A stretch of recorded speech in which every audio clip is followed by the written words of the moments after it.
Hello everyone, you're welcome to Akoko Africa Radio UK, and today we are on Law Bytes.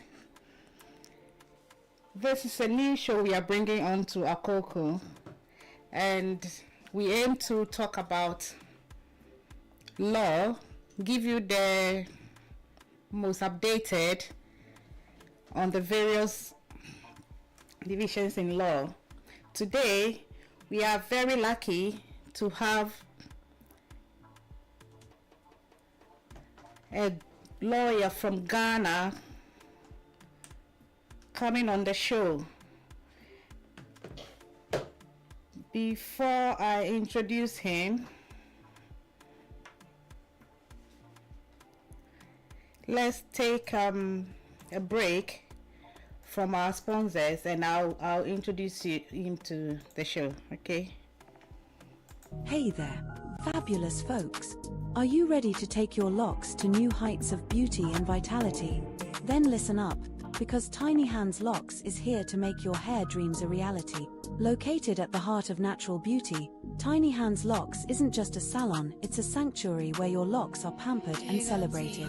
Now, let's talk about our top-notch hair care services and products. At Tiny Hands Locks, we believe in the power of nature's bounty to nurture and revitalize your locks. At Tiny Hands Locks, we are dedicated to crafting bespoke lock styles that enhance your natural beauty and reflect your unique personality. From starter locks to locks maintenance, we've got you covered every step of the way. And when it comes to products, we've curated a range of natural wonders that are sure to leave your hair feeling pampered and rejuvenated. From clarifying shampoos to revitalizing conditioners, each product is meticulously formulated with nature's finest ingredients to cleanse, nourish, and protect your locks. But wait, there's more. Visit our website at www.tinyhandslocks.co.uk to explore our full range of services and products. Located at 24 Swan Close, Feltham, TW13 6PA. Just give us a call at 0783 298 9531 and we'll take care of the rest. So what are you waiting for? Treat yourself to the luxury and care you deserve with Tiny Hands Locks. Because at Tiny Hands Locks, we're not just about hair, we're about empowering you to embrace your natural beauty and shine from within. Discover the magic of Tiny Hands Locks today.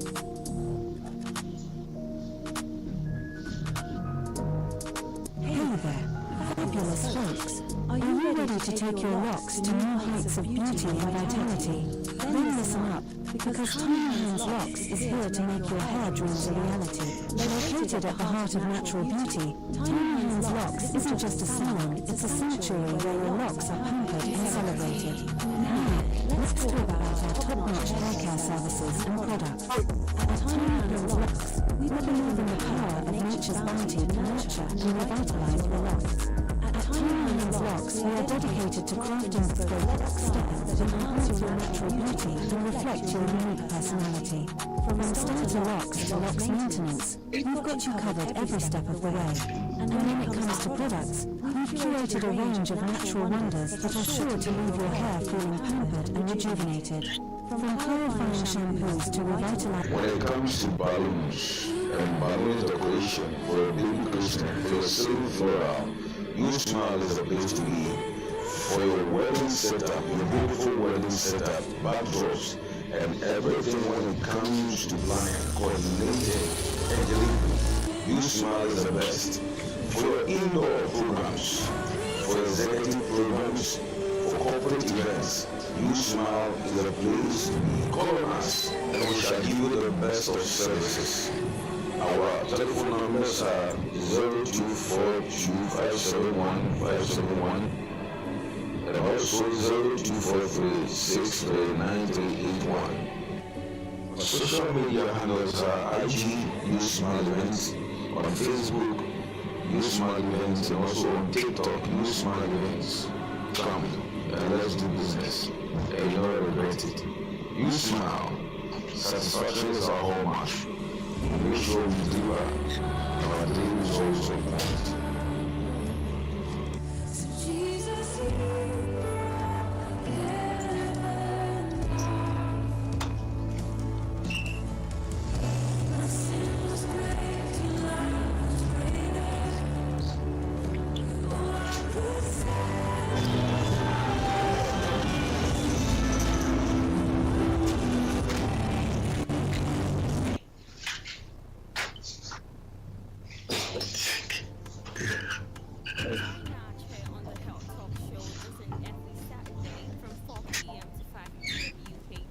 Hello. Hi. Thank you for being here with us. So today we have Mr. Edumund Addo, a lawyer from Ghana, and he's here to talk about succession and divorce. He will tell us what we need to know about succession, or what we say inheritance, and things we need to know about divorce. So please don't go anywhere, stay with us, and I know you will learn something from him today. Now let's welcome Mr. Edumund Addo. You are welcome to Akoko Africa Radio UK. Thank you very much, Na, and I thank you for having me. My greetings to all your listeners. Thank you. Thank you. So, Mr. Addo, we would like you to introduce yourself a little bit to us. We want to know about you a little bit. Well, yeah, I'm Edumund Addo. I'm an insurance practitioner and a lawyer in Ghana. I'm actually here on a visit. Okay. If you can move a little bit to your, to this side. Yes. Perfect. Thank you. So, like I've said, I'm a lawyer practicing in Ghana and also an insurance practitioner. Okay. All right. I don't know if you want to hear more, but I've been working for over 25 years as an insurance practitioner and about 7 years as a lawyer. Wow. That's a well experienced one then. 25 years is a lot. Yes, of course. Okay. So today you are here to talk to us about succession and divorce. And we'd like to start with succession or inheritance law. What can you tell us about that? Like, what is succession? Well, thank you. Well, when we talk about succession, we are referring to how one passes on his or her properties to say to other persons when he or she is no more. Okay. So we have two ways by which you can pass on your properties or assets to another person. You can do that while you are alive. You can do that through a gift. You can give your properties out as a gift while you are alive. That is through a deed of gift. You pass it on to whoever you want to give to. Okay.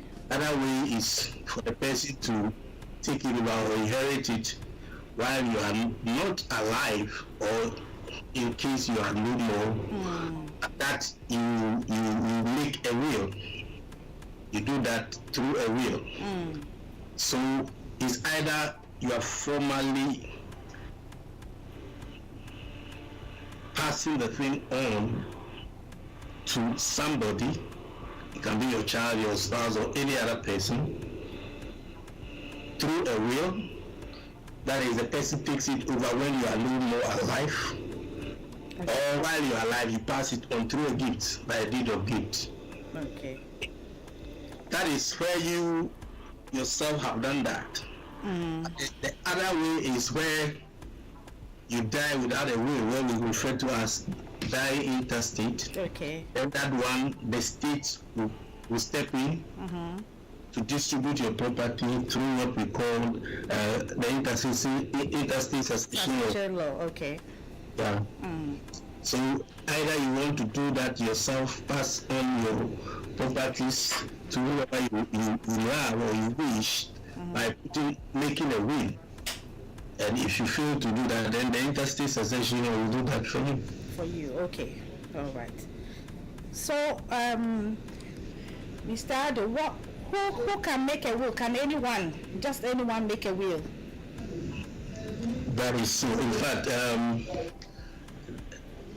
you have to note that making a will is regulated by law. Okay. I'm speaking here specifically in relation to Ghana law. Ghana. Okay. So there's a Wills Act that regulates the making of a will. Okay. So everyone, what we are discussing today with Mr. Addo is in regards to the law in Ghana. That is so. Yeah, thank you. Yeah. So the Wills Act provides for the mode, how to make a valid will. So anybody at all above the age of 18 and above, okay, anybody above the age of 18 can make a will.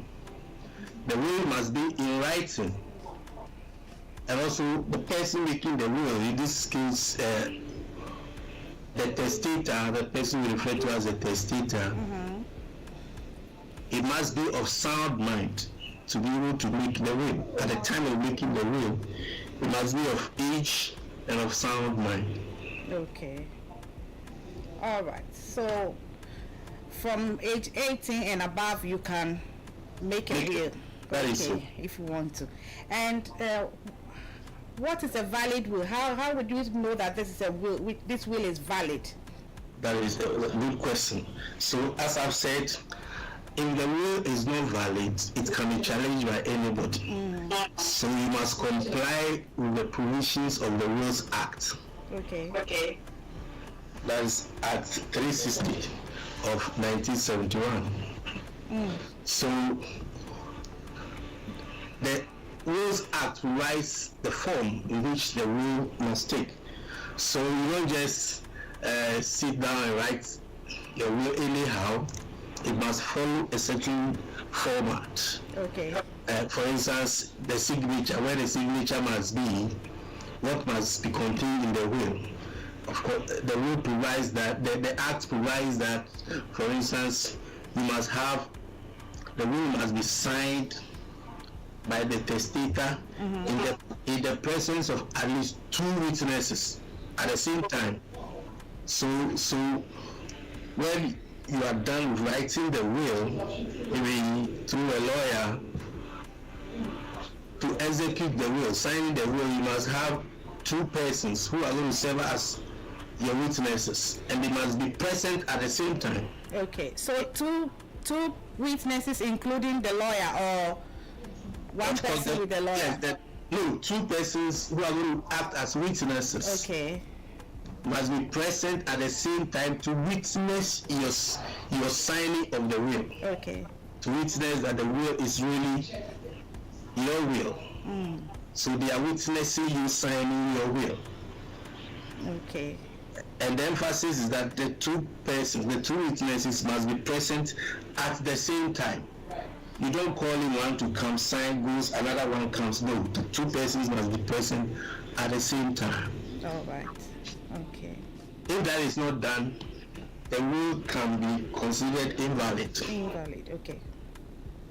Then also you must have executors, persons you trust that in your absence, when you are no more, they will step in to enforce your will.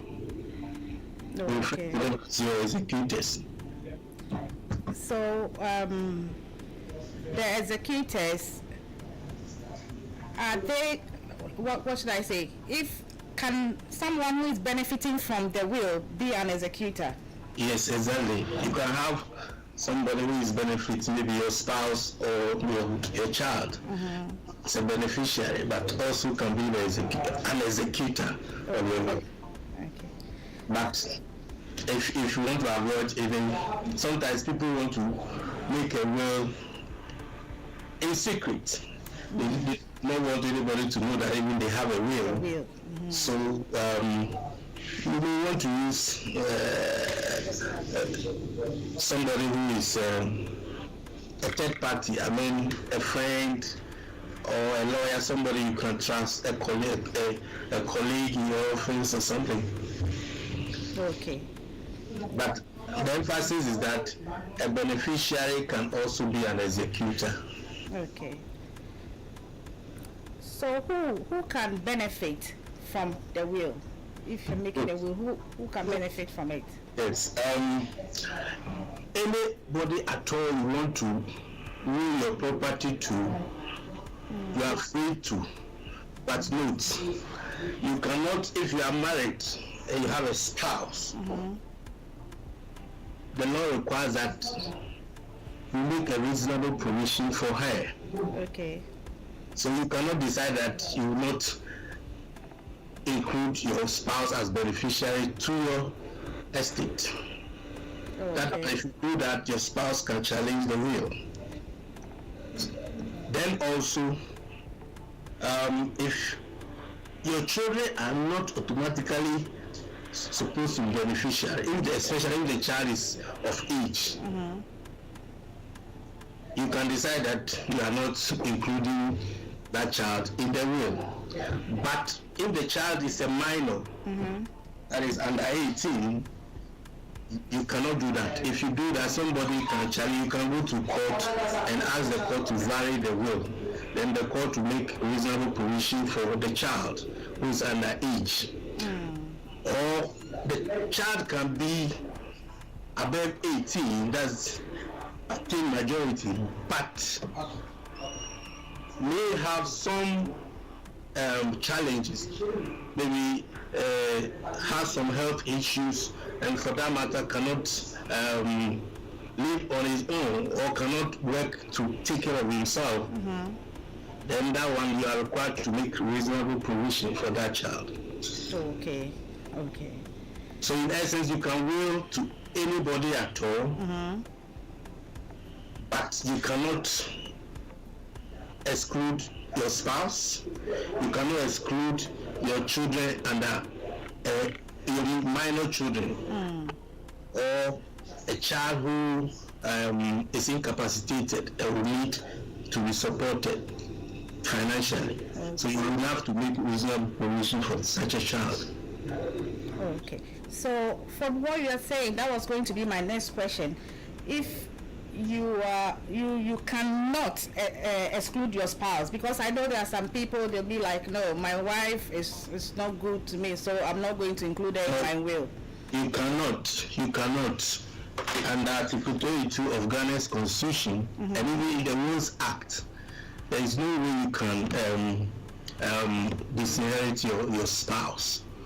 Wow. Yeah. If you do that, she can challenge your will. So you are still listening to Akoko Africa Radio UK, and we are on Law Bytes with Mr. Edumund Addo today. So Mr. Addo, you earlier on spoke about interstate succession law. Can you explain that a little bit for us? Very well. So we'll be talking about wills. That is where you yourself decide who should inherit you. Okay. So you make a will in writing, file it in the High Court. So that is what will be followed. That is your wish that is put in writing. Okay. If you fail to do that and you pass on, what we refer to as having died intestate, then the interstate succession law steps in to distribute your property. And to do that, your family you have left behind must apply for what we call letters of administration. Okay. And the persons who can apply for letters of administration in order of priority are your spouse, children, if you have parents alive, then the customary successor. All these four persons are qualified by law to apply for letters of administration. In fact, if they are all available, they can all, maybe for children, if there are more children, they can be represented by the senior most among them. But your spouse, who is the first priority, must be included in the applicants for the letters of administration. Okay. So we are talking about these 4 persons: the spouse, children, parents if they are alive. Okay. Then customary successor. All these 4 are qualified to apply for letters of administration. But if they are all not available, your spouse and children can do it. But most of the time, because marriage is a family affair, it will be very advisable to have a family member. So perhaps you want to consider the customary successor or the family head to join the wife and children to apply for the letters of administration. Okay. The essence of the letters of administration, they are the people who administer, who are going to ensure that the property is distributed according to the law. Okay. And the law specifies how the property should be distributed. Okay. We can go into that details as we go along. Yeah, I was gonna ask the next question, that how is it distributed? Like 50-50, or how is it distributed among the family? Okay. So in the distribution, the law considers the spouse or spouses. If the deceased left a spouse or he left spouses, then there's a certain proportion that goes to the spouse. Okay. If there are children, there's a certain proportion that goes to the children. Then if there are surviving parents, that is, any of the parents are alive, there's a portion that goes to them. And if then you have the family. So a portion, extended family, something goes to them. Okay.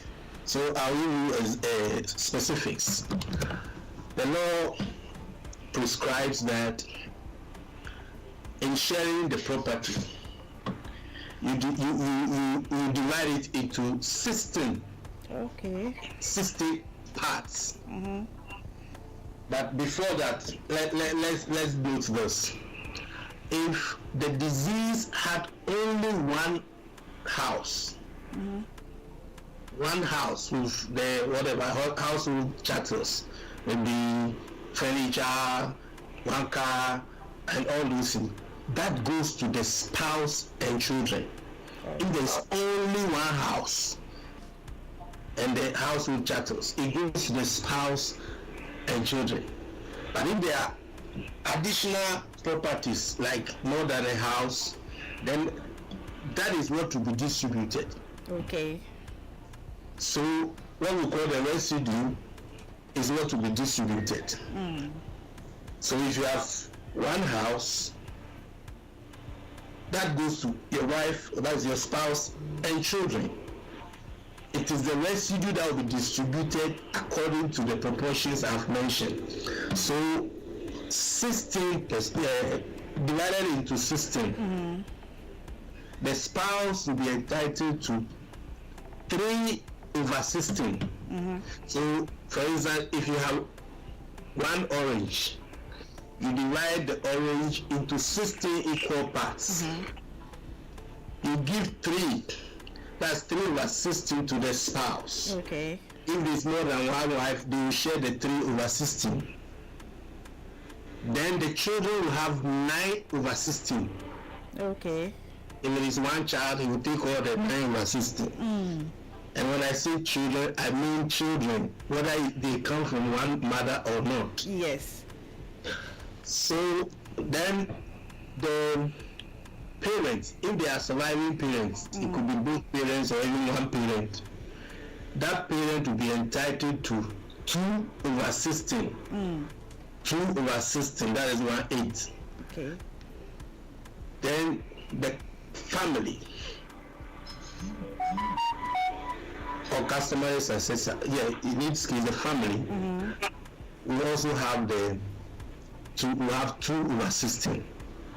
So that is how the 16 portions is distributed. Okay. So let me go over. The spouse or spouses will be entitled to 3/16.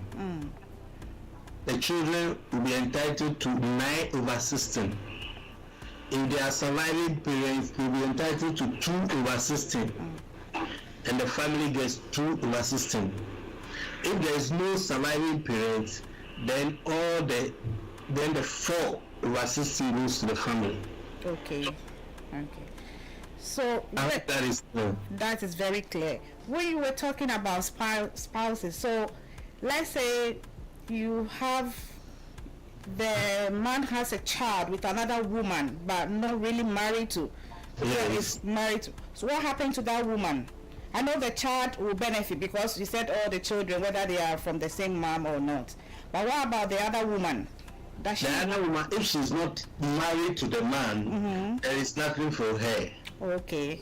Because the law says spouses. Okay. Should be a recognized spouse. All right. But the child for that woman can have. Exactly. Okay. Thank you very much. There is nothing like illegitimate children in Ghana. All right. Thank you very much.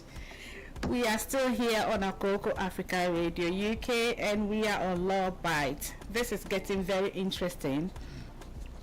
Please stay with us and send in your questions, and we'll try to answer them. So, my next question to you: how many executioners can you have? Executors. Executors. Yes. Sorry, executors. Under your will. Yes. Yes. You can have from 1 to 4, but I think 2 is a more appropriate. If you have 2, that is more recommended. But you can have up to 4 if you so wish. So we've already talked that a beneficiary can also be an executor. That is so. Okay. And so normally, if one is dead and the will is like everything is done, how long does it take for everything to take place, like the family to get their shares and stuff like that? Okay. Thank you. So when a man dies, and when I say man, I use it for both sexes. Yeah. So after everything, I mean the man is being buried. Normally custom will require that most of the time you have they will say after a year they will say they're going to look at his things. I don't know, for instance, guns. Yes. After a year they will say, I acquire a B. After 1 year, yes. After 1 year. So it is recommended that you allow everything to settle down. Then if you are aware of a will, the existence of a will, then what you do is you apply. Even if you are not aware, you can still apply to the court, to the high court, to find out whether the person has a will. Okay. So once you become aware that there is a will, you apply to the court for the will to be read. The executors will have to apply for what we call probate. Probate is yes, that is what gives the executors the power to now go and administer the will. Yeah, so you apply for the executors will have to apply for probate. Probate, okay. It's once the court grants the probate, then that is the power to now have access to the property and read the will and implement what is in the will. Okay. So you ask how long does it take to do that? Like I said, once everything is settled down, you can do that. There is any specific duration that must elapse before you apply for the will. But if you want to look at custom, maybe after a year you want to do that. Okay. Yeah. All right. So, okay, I asked that question because I know that there's some people. They said, "Oh, the will has been read, and the executor has to do something." And for a long time, they just keep waiting and The paperwork, executor has to apply for probate. Once the probate is granted, then that's the green light to now go ahead and distribute the properties. so then that is where the delay is if the executor Yes, is of course, not if that has not been done. okay. Yeah, that's the work of the executor to do before we can now distribute the property, All right. applying for the probate. Now, so let's now also talk about the same process when there is no will. So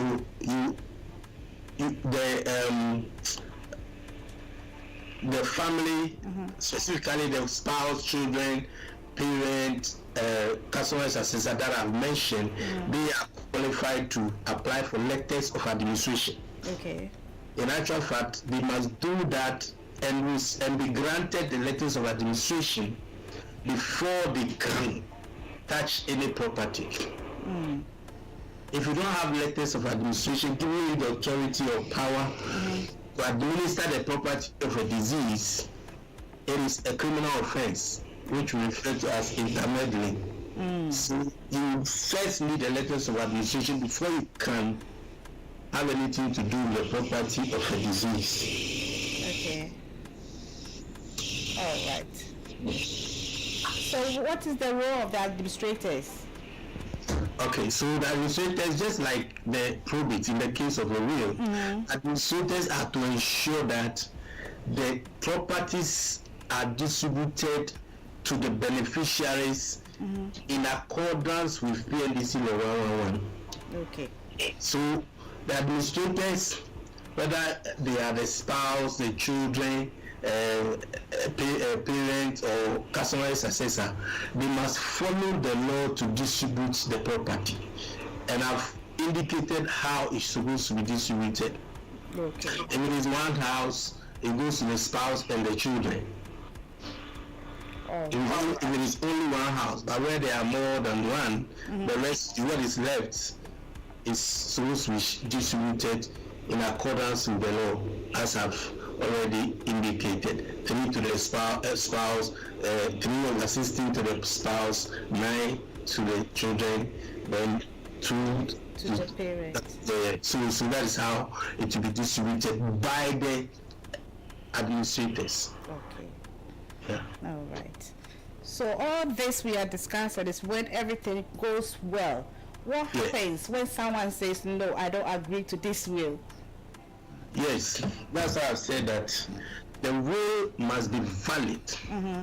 If somebody says, I don't agree to this will, he must challenge it in court. Okay. You can only challenge the will in court. And you must have valid reasons why you are challenging the will.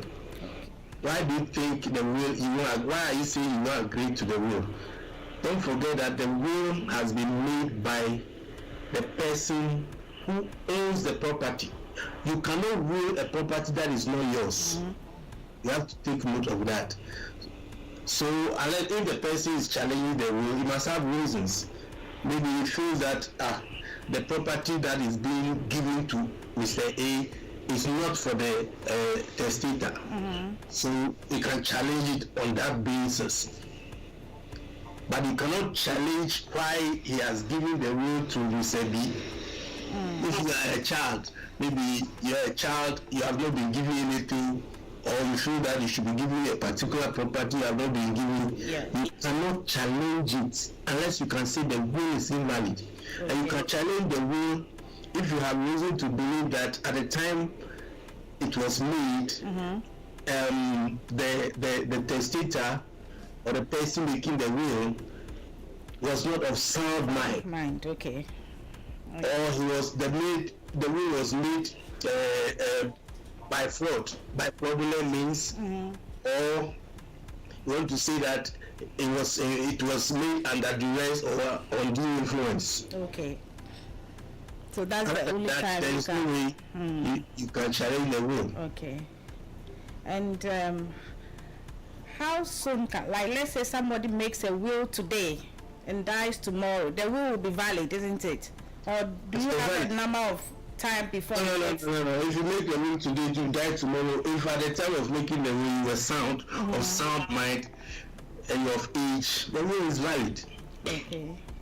But note that once the will is made, you have to file it in the High Court.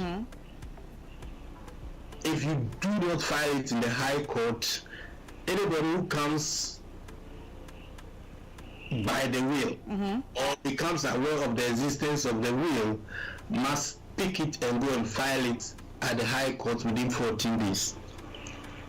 So assuming, like you said, somebody makes a will today, tomorrow he dies.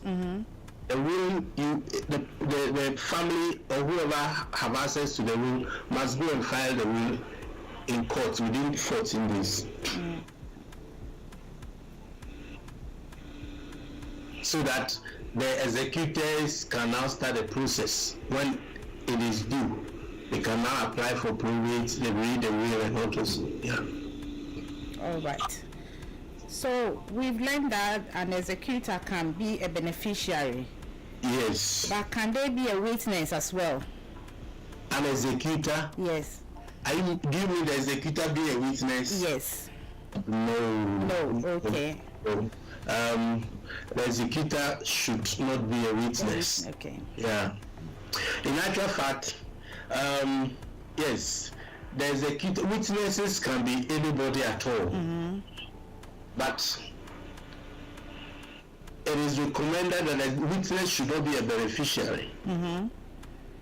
You understand me? Yeah, that should be the best way.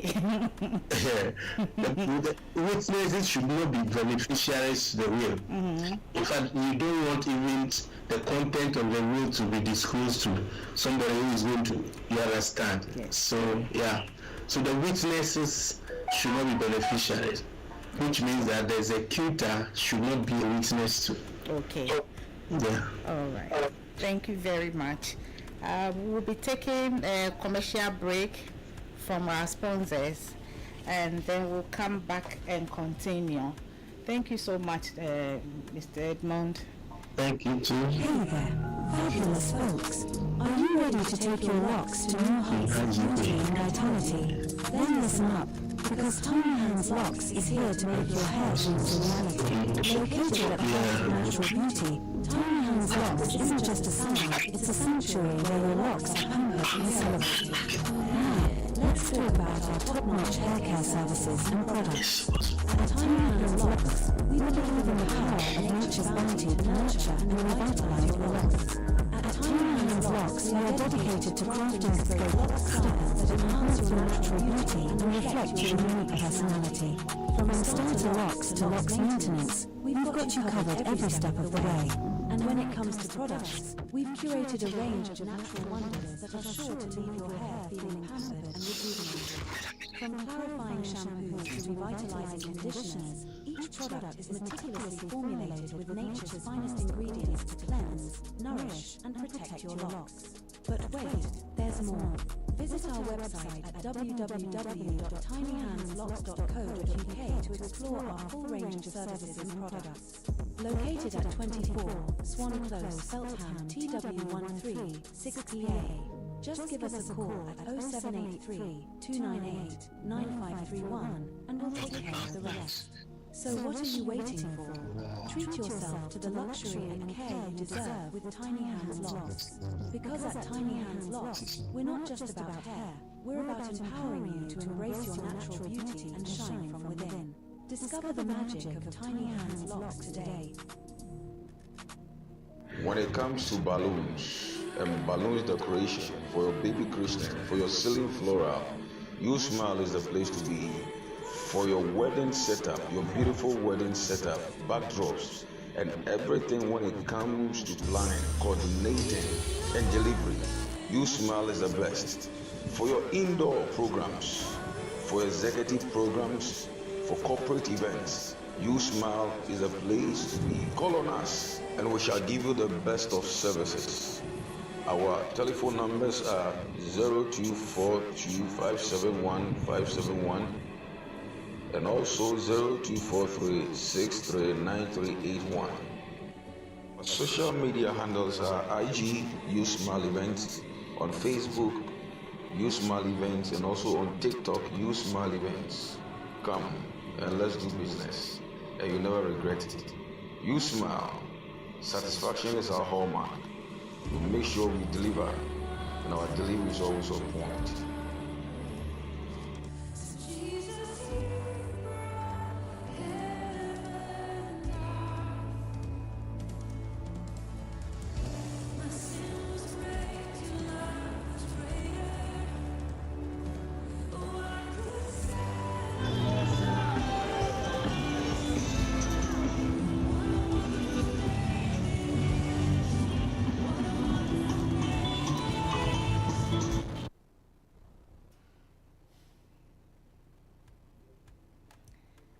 Hello, listeners.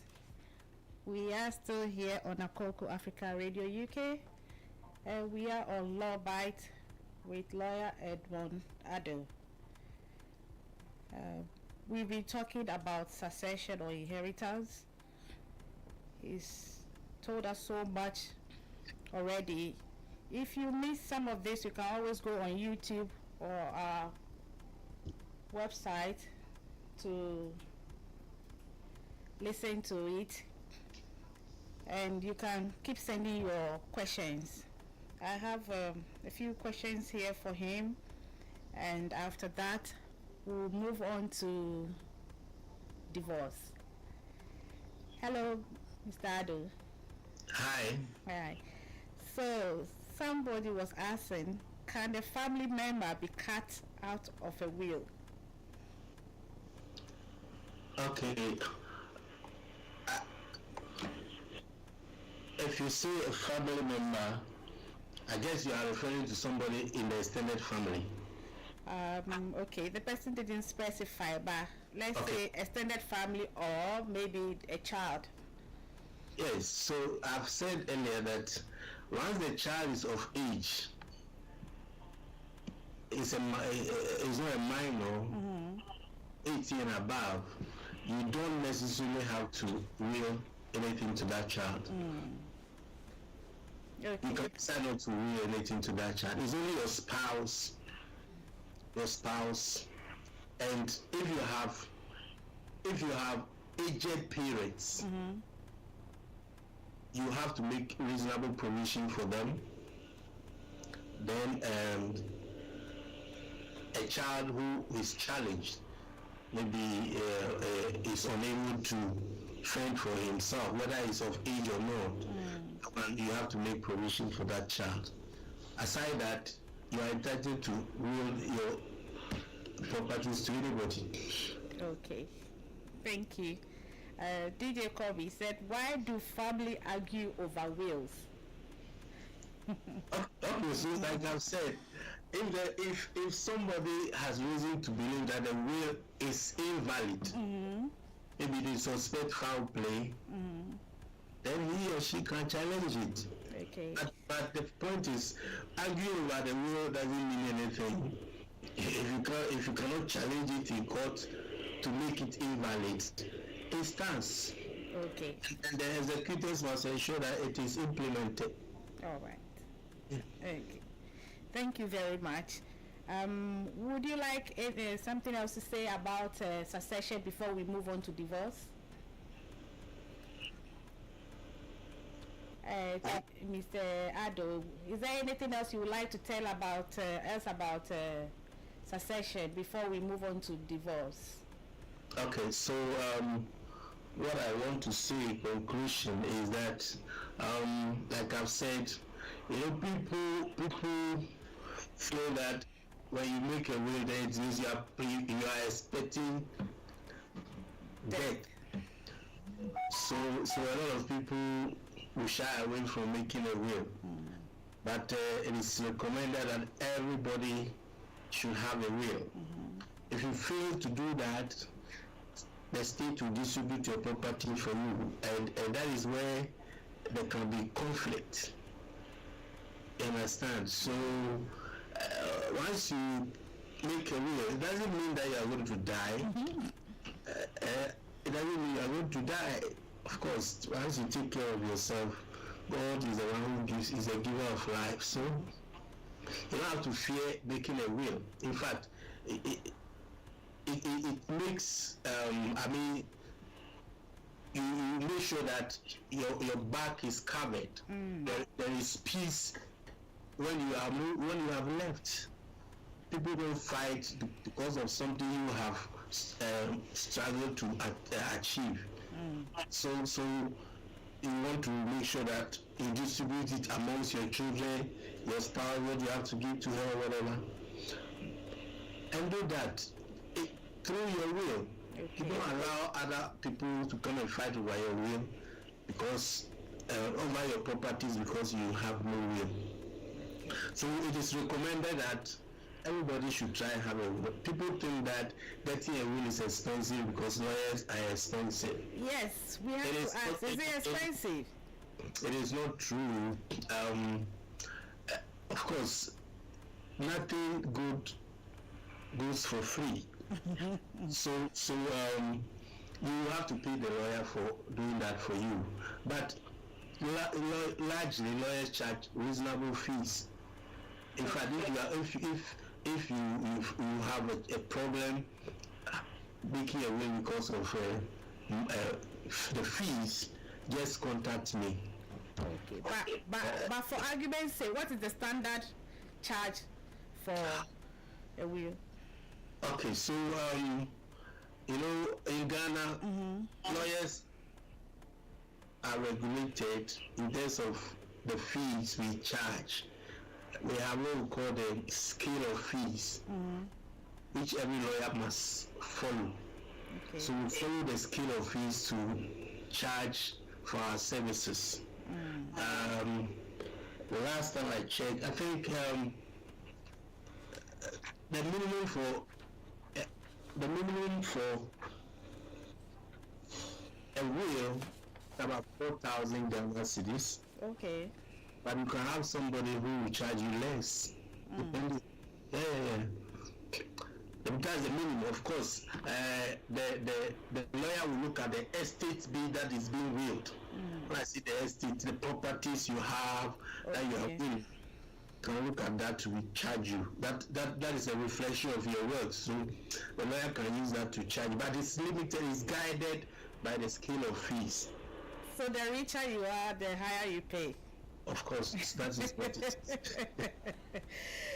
Okay. I do believe that you can update your will every now and then. Exactly. As many times as you want. Yes. As many times as you want, you can amend your will. You can make changes to your will. Once you make the changes, you go and file it. Okay. You don't have to forget. If you make changes and you fail to file it, then it is the one that has been filed that will be implemented. Okay. That will be enforced. So anytime you decide to change your will, just invite your lawyer. You go and withdraw the existing one and file a new one. Or they have to prepare what we call a codicil that will be attached to the existing will. That is like an addendum to the existing will. So anytime you make changes, you have a different mind, or you acquire new properties, you have to remember to go and make changes to your will. You can change it as many times as you want. Okay. In fact, that is recommended because, of course, as a human being, you always desire to acquire more properties. So if that is your case, then it means that you always have to make changes to your will. Okay. All right. Thank you very much. We are here on Akoko Africa Radio UK, and we are still on Law Bytes. Today, Mr. Edumund has got a lot to talk to us about. We have so far talked about succession or inheritance law, and he's encouraging each and every one of us to make a will. Like he said, making a will doesn't mean you're going to die now, but that would be good when you are no more here, and then you don't leave that in the hands of the state to distribute anyhow your property. Of course. Now, our next topic we are moving on is divorce. It's not a very pleasant thing, but we still need to talk about it. We have to know our rights and benefits and whatever. So, Lawyer Addo. Yes. Yes, can you tell us a little bit about divorce and what are the legal grounds for someone to seek for a divorce? Okay, so for divorce, what we refer to as dissolution of marriage. Mm-hmm. Marriage that has been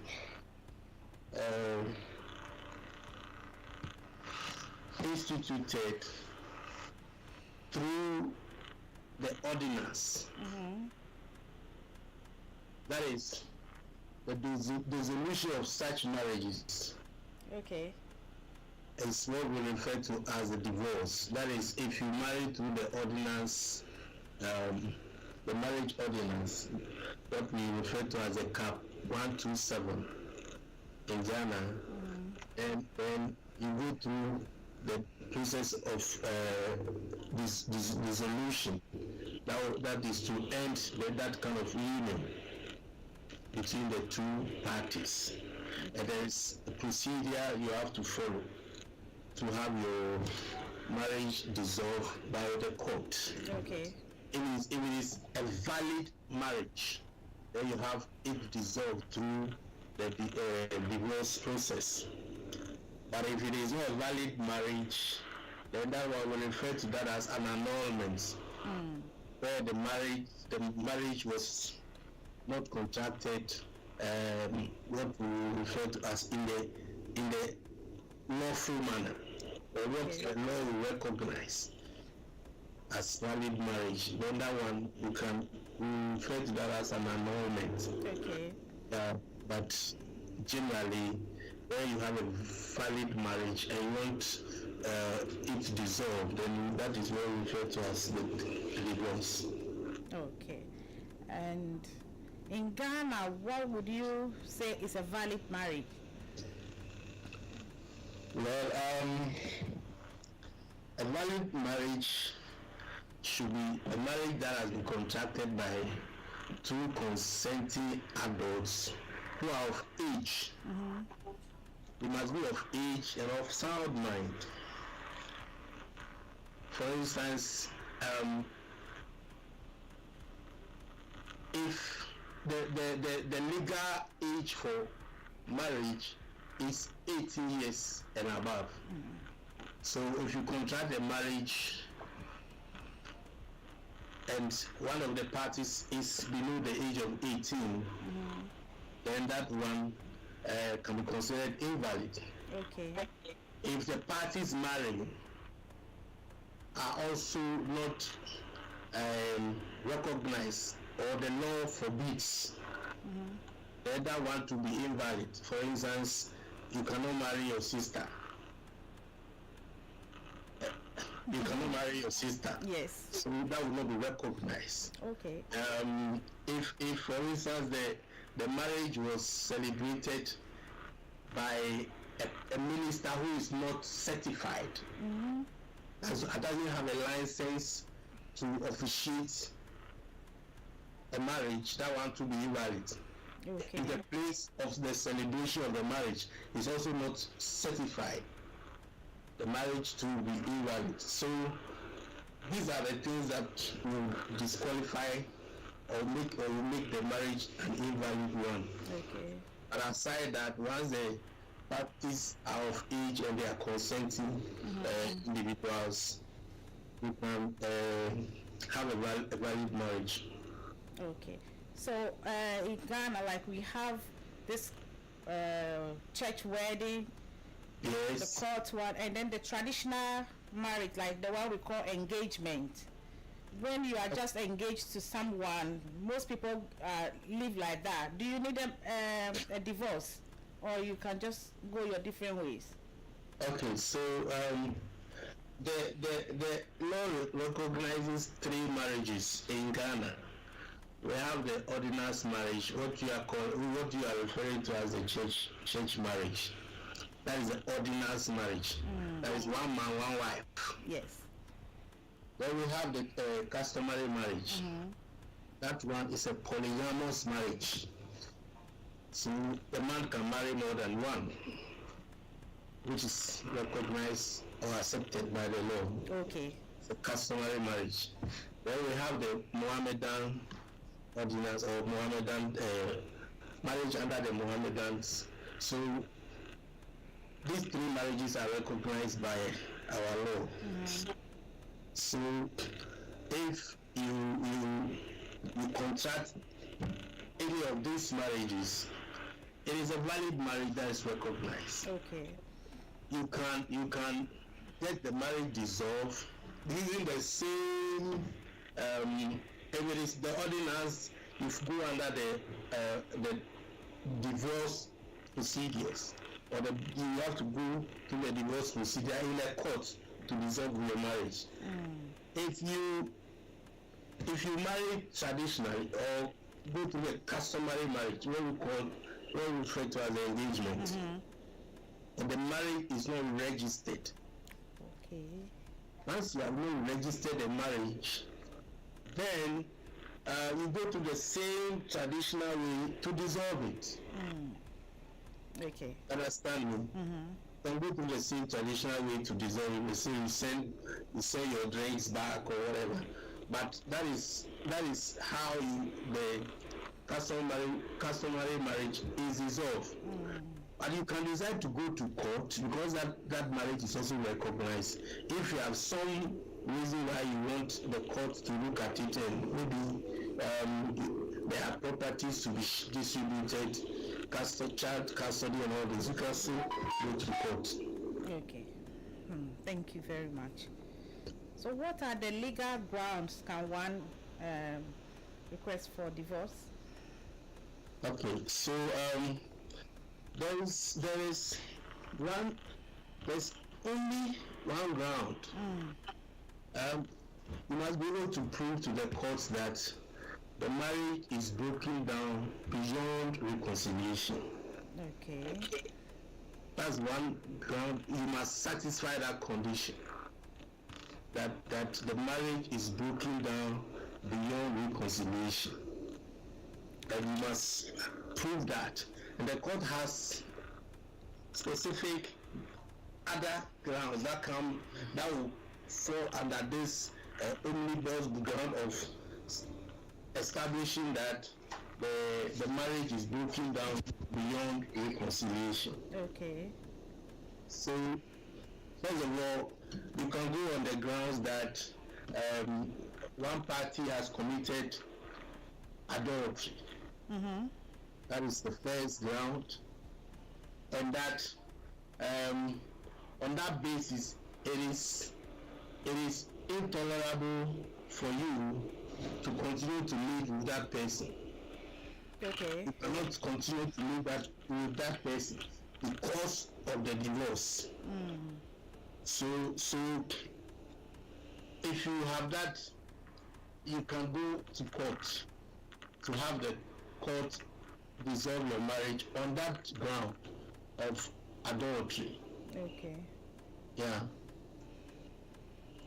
Then there are other grounds. There are other grounds that, for instance, the other ground is that the parties have not lived as man and wife for a continuous period of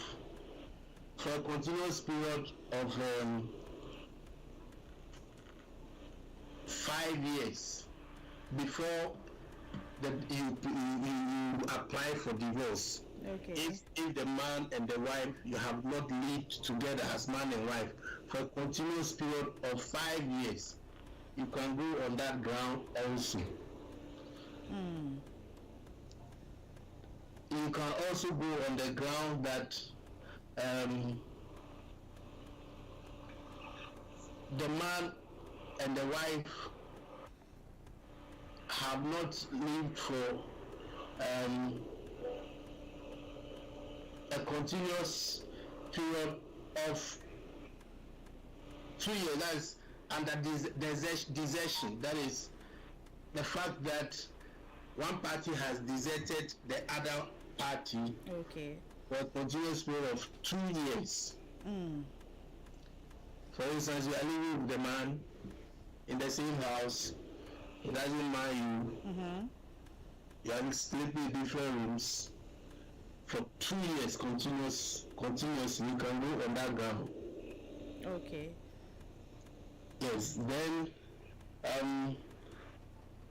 you can go on the grounds that one of the parties is also, for instance, you can say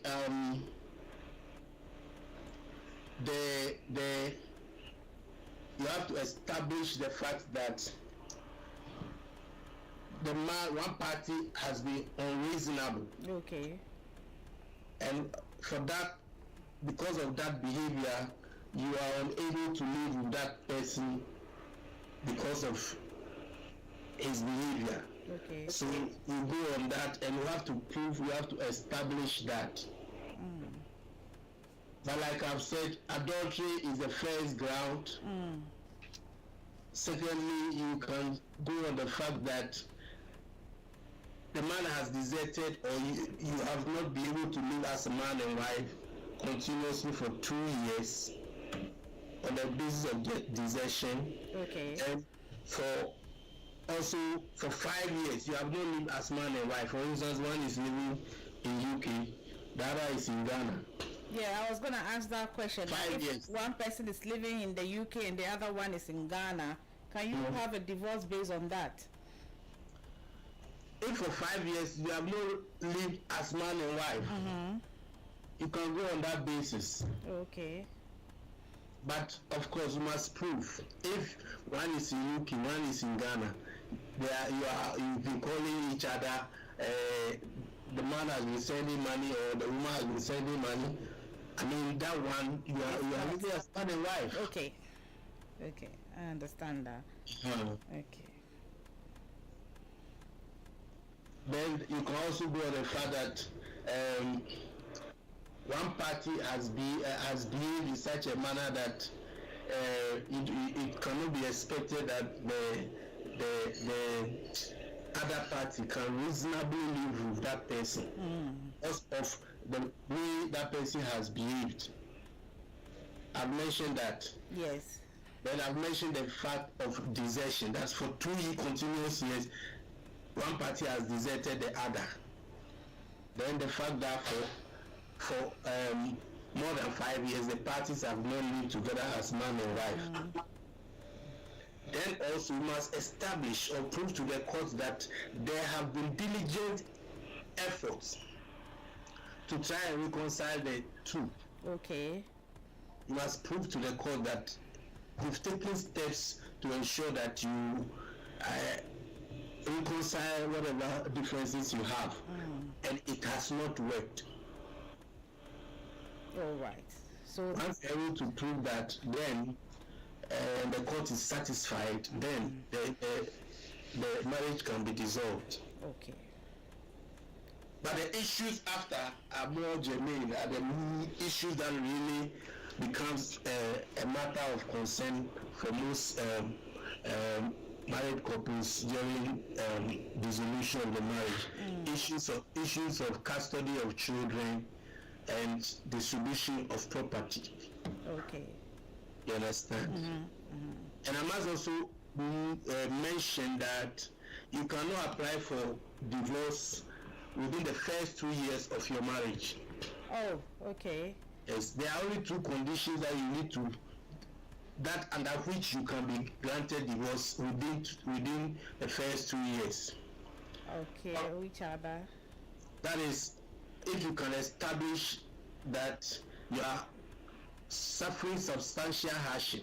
Okay. Then also there is depravity. The other party is depriving you, yes, of what couples are supposed to benefit from each other. All right. So let's say conjugal rights. Mm-hmm. If there's the privacy there, you can go on that grounds that for 2 years since we married, I don't get access to my husband, or I don't get access to my wife.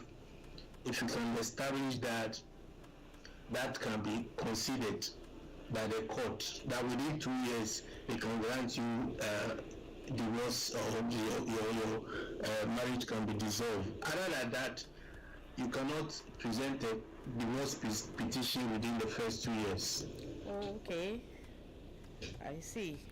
Thank you very much. In Ghana, if you want to put in a petition for divorce, where do you go? Well, you have to apply to either the circuit court or the high court. Oh, okay.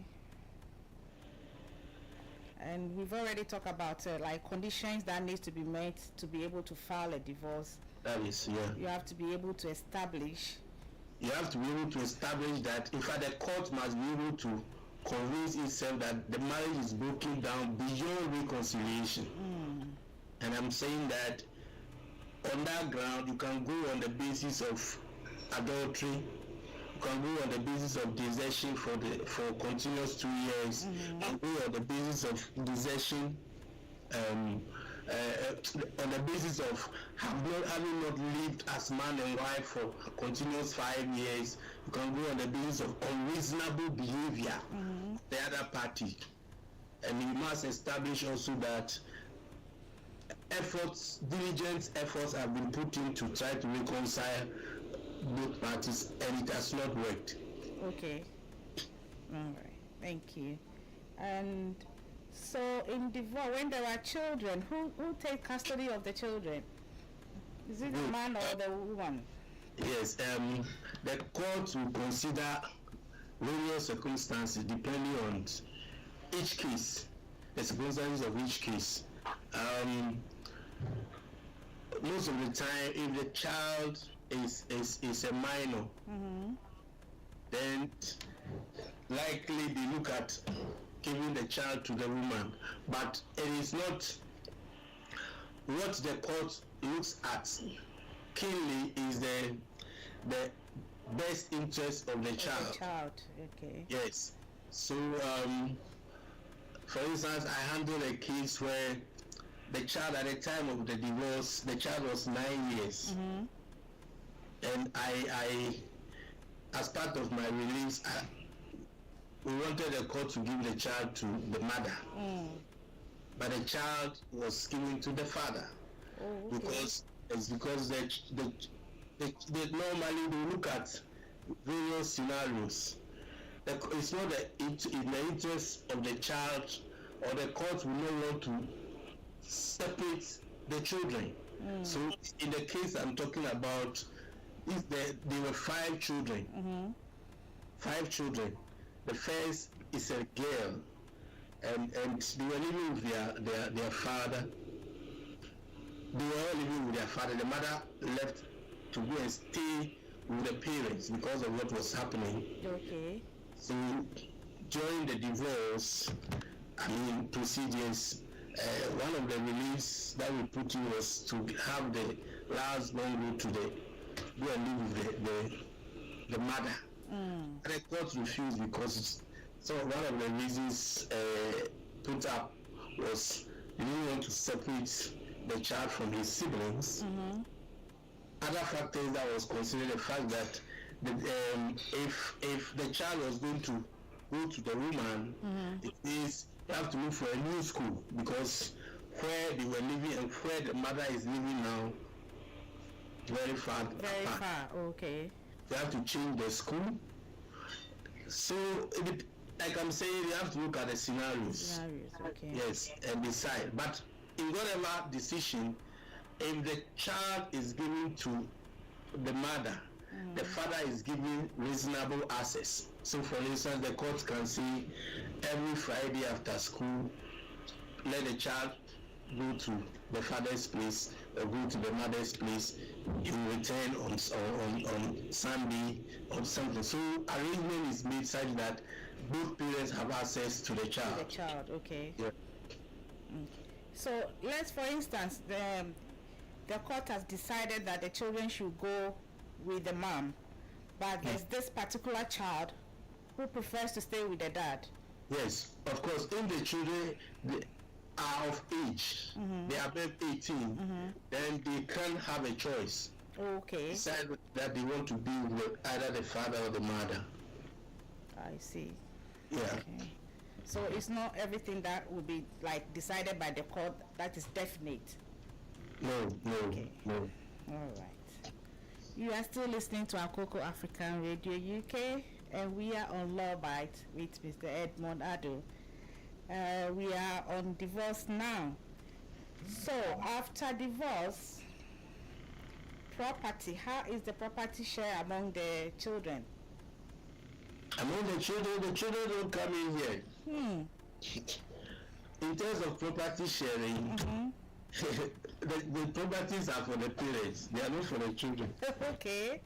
So it doesn't go to the children. Is the mom? It's shared among the parties. Okay.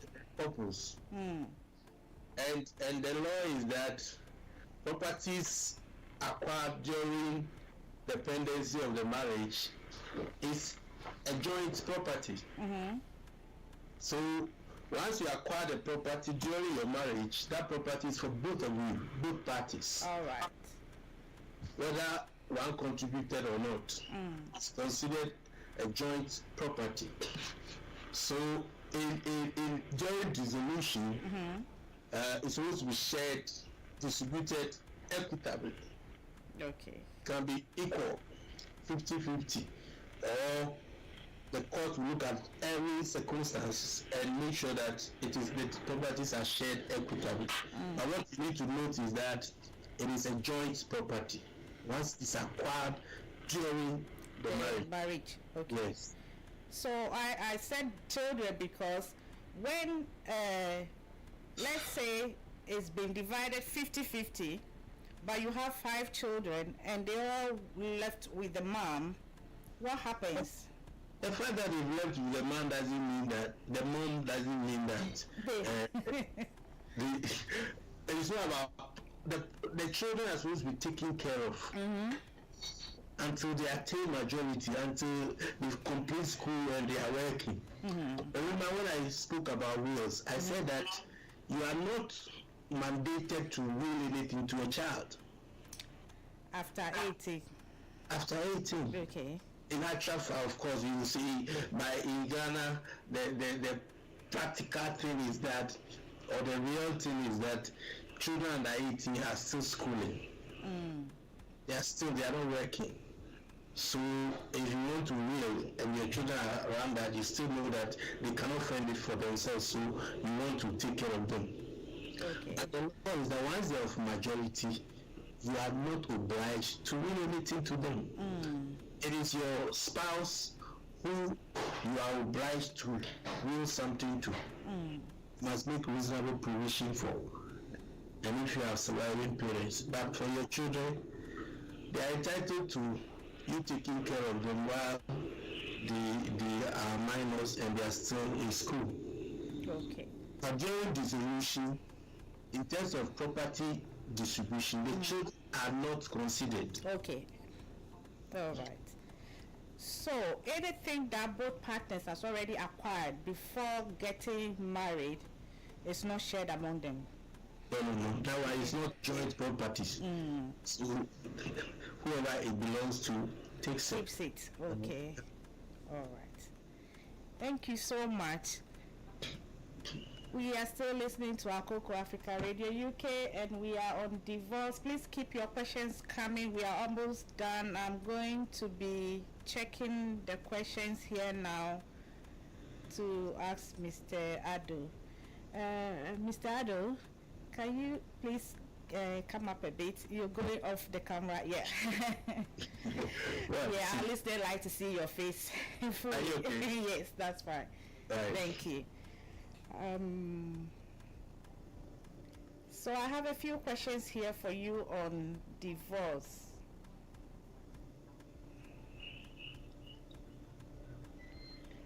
Okay, this is from DJ Cobb. He said, who is most affected by divorce? Who is most affected? I don't really get the question in terms of what. For us, for divorce, the process must be initiated by one person who feels aggrieved and thinks he or she can no longer remain in the union, in the marriage. So if you think that you can no longer stay in the marriage, you apply for divorce. That is through a petition.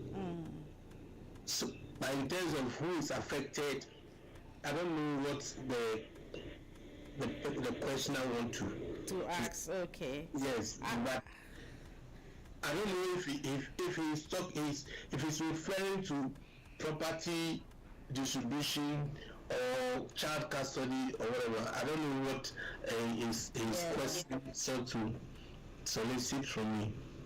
Okay, so let's say maybe the children. Oh, okay. So naturally, it is in the interest of the children that the parents will live together. They benefit more in the grow under the two parents. That's how God made it. Okay. You understand? So if that's what he wants, of course, I would say that the children suffer if they are children. They suffer when there is divorce. But of course, when you say suffering, what are we also referring to? Once the parents are there to take care of them, the court will ensure that whatever suffering you are referring to is minimized. So, for instance, if they are with their mother, the court will make sure that the father is still responsible for taking care of them by way of education, their health, and all of those what provisions they need and all this. So yes, when the parents are no more together, the children don't get what will best suit them, but the court will ensure that they are not shortchanged. Okay, thank you. There is another question. Can the court grant divorce if you are being deprived of sex? Of course. I remember I said I mentioned desertion. Desertion, and in fact, this is one of the reasons why somebody can be granted divorce within the first 2 years. Okay. You know, I said that if you apply for divorce, unless you can establish that you are suffering substantial hardship or you are suffering from depravity, the man, you don't have access to your spouse. These emotional needs, sexual is one.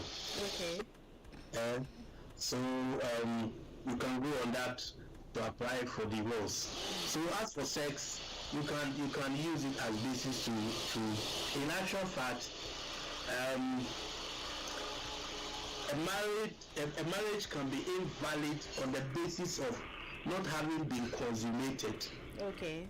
So for instance, if you get married and you are not able to have sex even the first day, and it keeps on, you can go to court. Oh, okay. That the marriage has not been consummated. All right. Yeah. And if after divorce, we're talking about sharing of properties when it's shared among the couples 50-50. Let's say the mom goes with the children, and the children are still young, under 18, which needs to be looked after. Is the man still legally required to be looking after the children? Yes. They are staying with the mom. Yeah. Yes. In fact, that one the court will enforce it. Okay. It doesn't matter who has custody of the children. the husband is still responsible for their education and their sustenance. Okay. So he will be taking care of their fees, their health needs, and all of those things. It doesn't matter where the children live, whether they have the mother or their father. Okay. So if they are with the mom and the father is not looking after the children, he's not doing what he's supposed to do, where in Ghana can the woman go and make if during the dissolution, as part of the orders of the court, that the man needs to be paying sustenance, like paying, let's say, monthly, some monthly amount or monthly, let's say, something to take care of the children. And perhaps even the wife. That one, if the man fails to do, the woman can go back to court. Okay.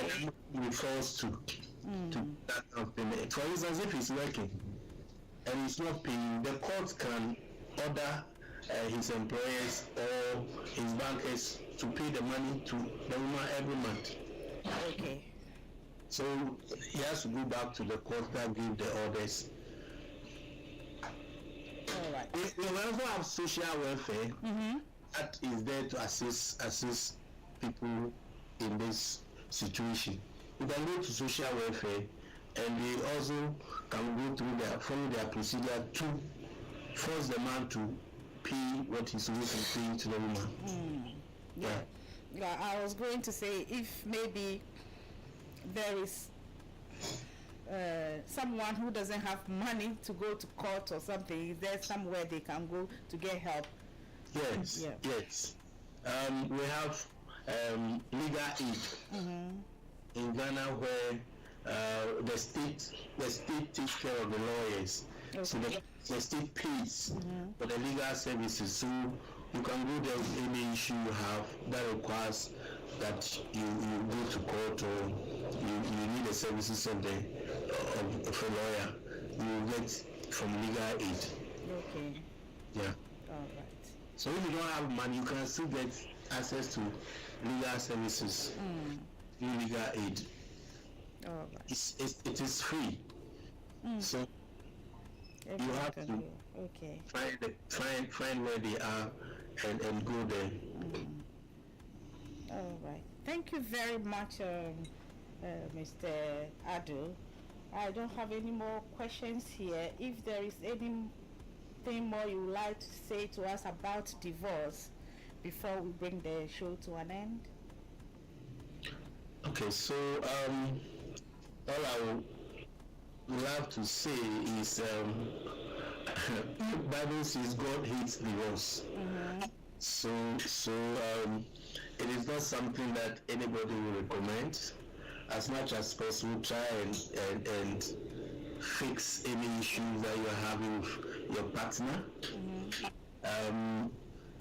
There are situations where you can't do anything about it. Of course, that's when you want to seek divorce. For instance, where you're going through hardship, the man is beating you, and if you don't take care, you may die. And those situations, nobody will ask you to continue to stay in such a relationship. But aside that, you can use your church and your family members to try and reconcile whatever issues you're having in your marriage. So that's all I can say for divorce, because if you want to go through the divorce process, it's cumbersome, it's time consuming, and can be expensive. So in fact, in the interest of you yourself and your children, I think we have to make sure that our marriages work. So as for me, I'm a lawyer, so when you come, I'll try as much as possible to render my services to you. But the recommendation is that it is avoidable. Okay. Yeah, so try and let your marriages work. That is what I can say. All right. Yes, I got another question here. So somebody's asking if you put in, like, one party put in a request for divorce, but the other party is not responding to it or is not ready to grant it, how long do you have? Okay, so yeah. Well, so the divorce process, one initiates is with what we refer to as the divorce petition. So the petitioner is the one who feels aggrieved and wants to back out of the marriage. So he or she files the petition. Then you, the other person, will have to respond, the respondent. Okay. Now, somebody files a petition because he's no longer interested in the marriage. You have to respond. If you fail to respond, the person, the petitioner can continue to go ahead with the process. The court will hear the person after there's evidence that you have been served with the petition. Okay. And you have been served with all the other subsequent processes. The court will go ahead and dissolve the marriage. Okay. With or without you. Just note that, but the one who the petitioner, once the petitioner can establish that the marriage has broken down beyond reconciliation, based on the grounds I've given you, the court will go ahead to grant the divorce, whether you are there or not, All right. whether you respond or not. Okay. So one party can decide, the court cannot force the parties to continue marrying. If the people say they will marry, you can't force them. So the court can't force anybody. So if somebody goes with a petition that are no longer interested in the marriage, once that person can prove to the court that the marriage is broken down, whether the other party comes or appears or not, the court will continue to go through the process and grant the divorce. Okay. All right. So I asked that question because somebody said if you put in a petition and then the other party doesn't respond, after 2 years you granted the divorce. That's why I asked, is there a time limit or you? Well, that's, you don't need to wait for 2 years. Okay. Because the divorce will be granted after you have gone through the process. Okay. So you won't file a petition and go and sit down and wait for 2 years. Yes. Okay. Yeah, that's right. So once you file the petition, you follow through the process. The man will be served. He will have 14 days to respond. If he doesn't, after the response, you have 14 days to appear, file an appearance. If after the 14 days, you have 8 days to file an appearance. After the 8 days, you have 14 days to file respond. Then there will be a reply from the petitioner. All those processes, once the processes is initiated and you fail to respond, the petitioner will continue. You have to prove to the court that you have been served, you have received the petition, and all the other processes have been served on you. If you fail to appear in court, the court will continue to hear the petitioner. So the petitioner will not have to go and sit down and wait for 2 years, and I expect the court to grant the divorce because 2 years has elapsed. Okay. He has to go through the process. All right. Thank you very much, Mr. Addo. We've learned a lot today. Just before you leave us, if anyone wants to get hold of you for help or in like divorce, I know you talk about insurance, you do insurance and stuff like that. How are they going to get hold of you? Okay, so you can get me through my numbers or email. So in Ghana, you can get me on 0265 220 567 or 02461 55576. Okay. My office is at Adabraka. Okay. Yeah. and so they can contact you for any insurance services and anything insurance, anything law. Okay. Yeah. All right. So some of the listeners are asking, when are you coming back, and what is your next topic you will discuss with that? Well, I'll be back in Ghana on the 7th. And as for the topic, you have to guide. We can do land, any other matter, any other topic that requires legal education. I'm available. All right. Okay. Just before you go, I have one last question coming now. Someone is asking, in your years of practice, what is the common cause of divorce in Ghana? Well, of course, you see,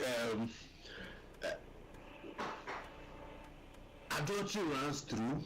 In fact, you realize that everywhere adultery should not be the issue, it still surfaces. Maybe the woman is being beaten or whatever, but you see, in the response from the man, you will see the woman has committed adultery. Oh, okay. I thought it was the other way around. Exactly. So you always see adultery surfacing somewhere, either coming from the petitioner or the respondent. Okay. All right. So this but the reasons are several. All right. Yeah. Okay. On behalf of Akoko Africa Radio UK, we want to extend our appreciation to you. Thank you so much for coming on when we invited you, and you have taught us so much today, and our listeners would love to hear you come back here again. You have a very good weekend and a safe trip to Ghana. Thank you very much, and thanks for having me. You're welcome. All right, so we see you again. That's bye for us. Bye. Bye.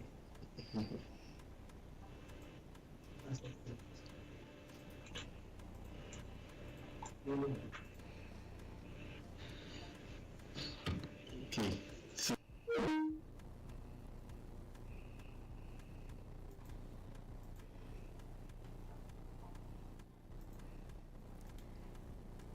let's take a break now and get a message from our sponsors. We'll come back and finish the program. Thank you. Hey there, fabulous folks. Are you ready to take your locks to new heights of beauty and vitality? Then listen up, because Tiny Hands Locks is here to make your hair dreams a reality. Located at the heart of natural beauty, Tiny Hands Locks isn't just a salon, it's a sanctuary where your locks are pampered and celebrated. Now, let's talk about our top-notch hair care services and products. At Tiny Hands Locks, we believe in the power of nature's bounty to nurture and revitalize your locks. At Tiny Hands Locks, we are dedicated to crafting bespoke lock styles that enhance your natural beauty and reflect your unique personality. From starter locks to locks maintenance, we've got you covered every step of the way. And when it comes to products, we've curated a range of natural wonders that are sure to leave your hair feeling pampered and rejuvenated. From clarifying shampoos to revitalizing conditioners, each product is meticulously formulated with nature's finest ingredients to cleanse, nourish, and protect your locks. But wait, there's more. Visit our website at www.tinyhandslocks.co.uk to explore our full range of services and products. Located at 24 Swan Close, Feltham, TW13 6PA. Just give us a call at 0783 298 9531 and we'll take care of the rest. So what are you waiting for? Treat yourself to the luxury and care you deserve with Tiny Hands Locks. Because at Tiny Hands Locks, we're not just about hair, we're about empowering you to embrace your natural beauty and shine from within. Discover the magic of Tiny Hands Locks today.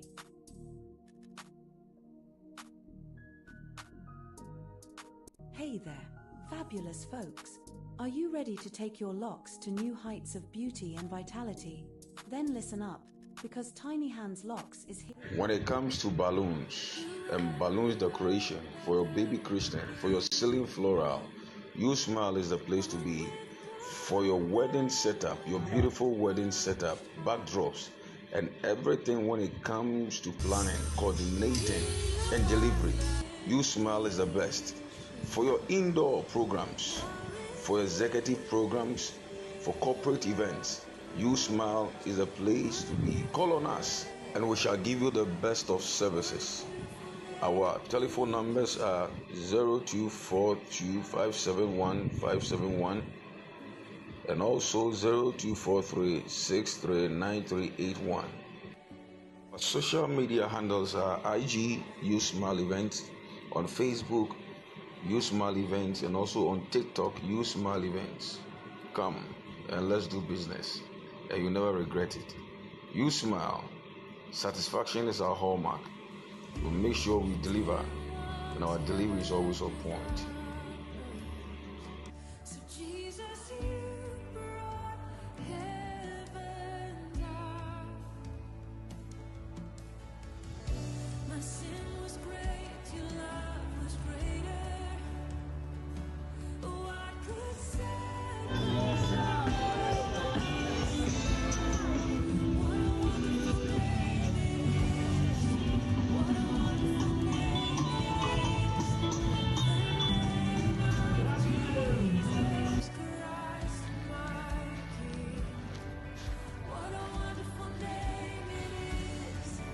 When it comes to balloons and balloons decoration for your baby Christian, for your ceiling floral, You Smile is the place to be.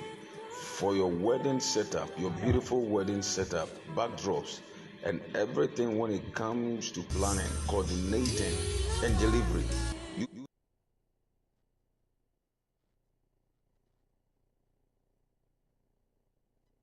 Join Atswei on the Health Talk Show. Listen every Saturday from 4 p.m. to 5 p.m. UK time on Akoko Africa Radio UK.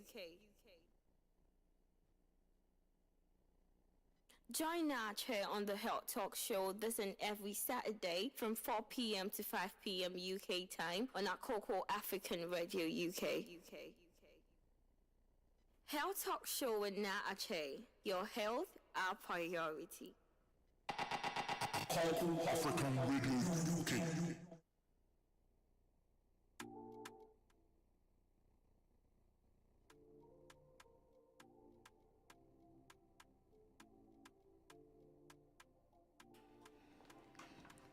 Hello everyone, this is Akoko Africa Radio UK and this is Law Bytes.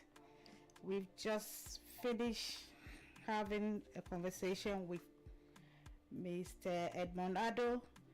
He spoke to us about succession or inheritance law and on divorce. We've learned so much about succession, what happens when you leave a will and when you don't leave a will when you die. I will encourage each and every one of us, like he said, having a will doesn't mean you are going to die. You can do your will at any age, and he said it's not very expensive. Anybody can have a will. You try to do that, because if you don't share your own property and you die, the state will share it the way they want to share it for you. And when we talk about divorce, like we said, it's not a pleasant topic. As much as possible, we try not to go into that. If there is anything you can do to salvage your marriage, you do your best to do it. But when it comes to worse, I won't say you should stay in the marriage and be abused or feel bad in any way. If you can't take it anymore and there's nothing that you can do about it, it's also told us where to go and how to go about things to get a divorce. He's left his details for us. If you will need him, he is in Ghana and his phone numbers are 024615576 and 026522056. His office is in Addo. He can help you in any way, be it insurance or any law issues. All too soon, we've come to the end of the show for today. I hope you've learned something. If you were not able to listen to us today, you can always go to YouTube or any of our pages and you can listen to this. It's always there, free of charge, anytime. Go and listen to it. And if you have any topics that are bothering you, be it laws in Ghana or laws in the UK, you can always contact us and tell us, and we'll get someone to come and share light on that for you. Tomorrow there won't be any show. There won't be Shepherd's Hour. We'll have Shepherd's Hour the following week. There will not be any Kobe show as well. So I'm going to wish you a happy weekend and you all stay blessed. Have a blessed weekend. And it's bye from me now. Bye.